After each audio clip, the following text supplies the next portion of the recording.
Ang Ginoo manaa kaninyo. Manasab kanin. Pagbasa gikan sa Santos nga Ebanghelyo sumala ni Juan.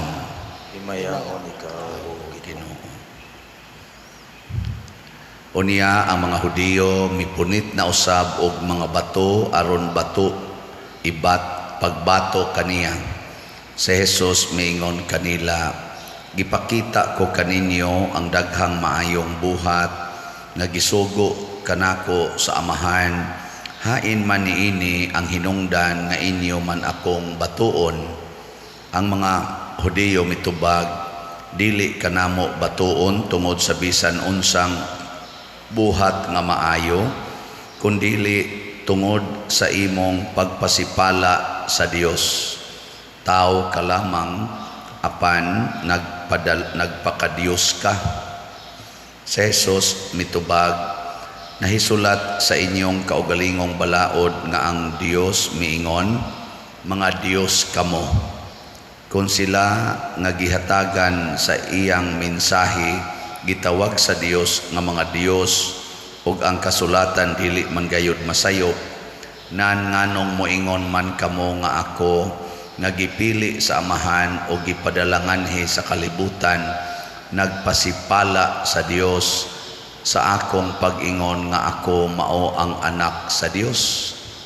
Busa ayaw kamo pagtuo kanako kung wala ako magbuhat sa mga buhat sa akong Amahan. Apan kung nagbuhat ako niining mga butanga, tuuhin ninyo ang akong mga buhat, bisag dili kamo motuo kanako, aron mahibalo kamo nga ang Amahan ania kanako ug ako anaa sa Amahan. Ug dakpon na usab unta nila si Jesus apan miikyas siya. Si Jesus mibalik pagtabok sa suba sa Jordan sa dapit diin namunyag si Juan, ug nagpabilin siya didto. Daghang mga tao miadto kaniya. Sila miingon, si Juan wala magbuhat og mga milagro, apan ang tanan nga iyang gisulti mahitungod niining tawhana tinuod gayod. Og didto daghang mga tao mituo kang Hesus. Ang Ebanghelyo sa Ginoo. Daigon ikaw, O Kristo.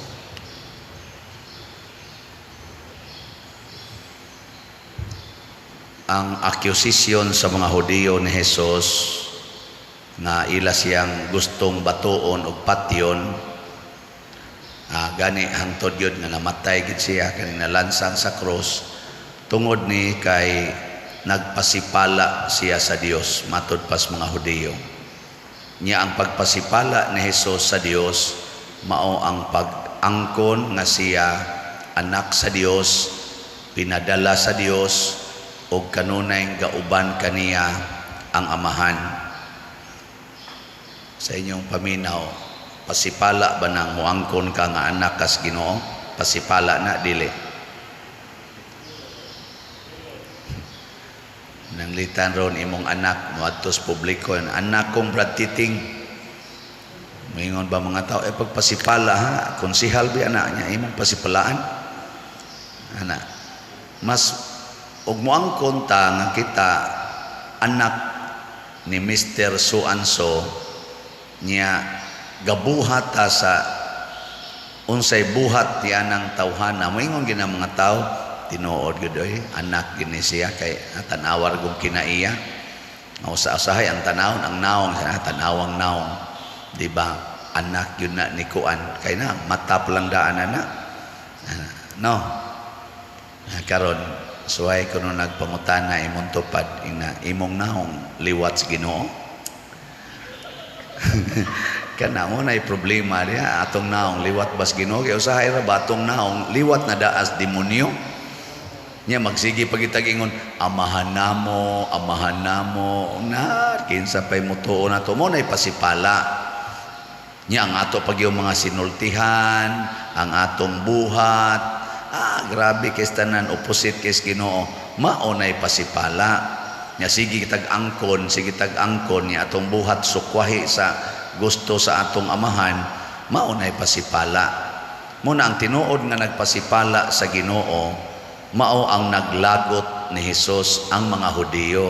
Nya sige silag simba, sige silag tuon anang Biblia, sige silag basa, unya dayto nagbuhat unsay wa gisugo sa Ginoo, labi na ginang jealousy, envy, pagkahingwarta, ang templo gihimo ng murag negosyo. Sa inyong paminaw, kita din is parokya, unsa man nagpasipala tas Ginoo o nagpailas Ginoo? Indota, no? Kanang mopalit kag slot, unsa man nagpasipala kas Ginoo o nagpailas Ginoo? Nya namalit na mo, nagpasipala mo. Nagpasipala mo sa Ginoo kay di gid mo palit bitaw kapong namalit nagdaig mo sa Ginoo, pero dili pa naigo ang pagpalit kay namay mo palit og atong slot nga palit ko napo ka SBF dag father, tag 500 man ni per slot nya palit sa kog 50 ka buok sa kanang kuan kanang SJ GPHJ atong para sa atong pista. So, daghan kay na murag tag makapakpak ana. Pero pag humanyag palit ato magsige din siya ingon kanang uban diha sus di gyud mamalit ana no. Magyaw-yaw ba? May pako. Kay ako bisag nagkalisod ko mopalit gyud ko kanang uban diha ayahay pa kayo labi na ng mga prinsipal. May pa ko maestra kay ni palit pa ko nga gamay ra kog sweldo ano na principal anay mga superintendent di gyud mo palit ng ana ba kana di nakaanak sa Ginoo ana ako mo palit man sa kog slot niya maingon din ko ako gani inyong pari dinhi palit man gay ko nya kamo wag mo palit-palit kana din ako anak sa Ginoo. Ang gusto sa Ginoo muhimo tag maayong buhat hilom lang. Muna si Jesus niingon siya, kung di gyud mo motuo nako nga anak ko sa Ginoo, tan-awa ang akong mga buhat. Nya kun ang akong mga buhat sa Ginoo, tuuhin ninyo nga ako sinugo ko sa Ginoo, dili tungod nako kung dili sa akong mga buhat. Muna challenge gini nato nga igsuon nga ang buhat gyud sa amahan, buhat sa kaluoy, buhat sa gugma, buhat sa pagpasaylo, buhat sa pag-alagad, buhat sa pag-antos, buhat sa pagputli sa atong mga kaugalingon, muna itong buhaton. Bahala nag maglagot ang mga tao nato uban, bahala nag kailigut-gutan tas kalibutan. Matod pa ni Propeta Jeremias, bisan ang akong mga higala miunay na nako, miunay nagdaot nako, miunay na og panamastamas nako, pero nalipay ko Ginoo kay anaa ka man kanunay naguban kanako. Kana bitang kuyogan tas Ginoo, purting nindotas atong bation, kay bisan pag mag-agas atong dugo malipayon ta tungod kay naang Ginoo nato. Murabag ang atong kasakit mahimong kalipay. Matod bitaw sa atong tubag sa Salmo, sa atong tubag sa Salmo,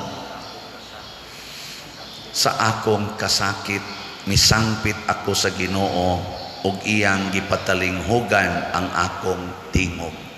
Kana bang masakitan tag maayo ba nya mo sangpit as Ginoo, mahupay gyud, mawagtang gina siya. Nya kana bitang mga tao magtan-aw nga kita gisakit, gipasakitan, unya malipayon ta, makaingon gyud ug way Ginoo aning tawhana, di gid ni mahitabo.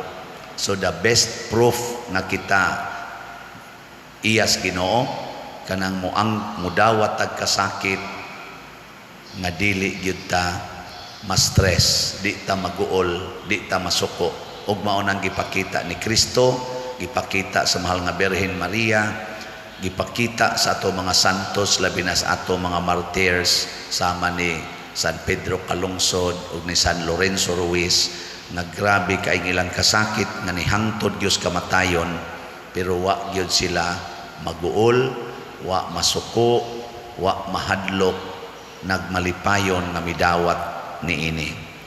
Sige, lingian na imong tupad. Yung na malipay kag masakitan. Kanabi. Kinsa ko'y malipay, suluha oroy. Pero masudlan ta Ginoo, lipay kita na. Sige, ato na nang himuong kalipay ang atong mga kasakit. Nindog ta.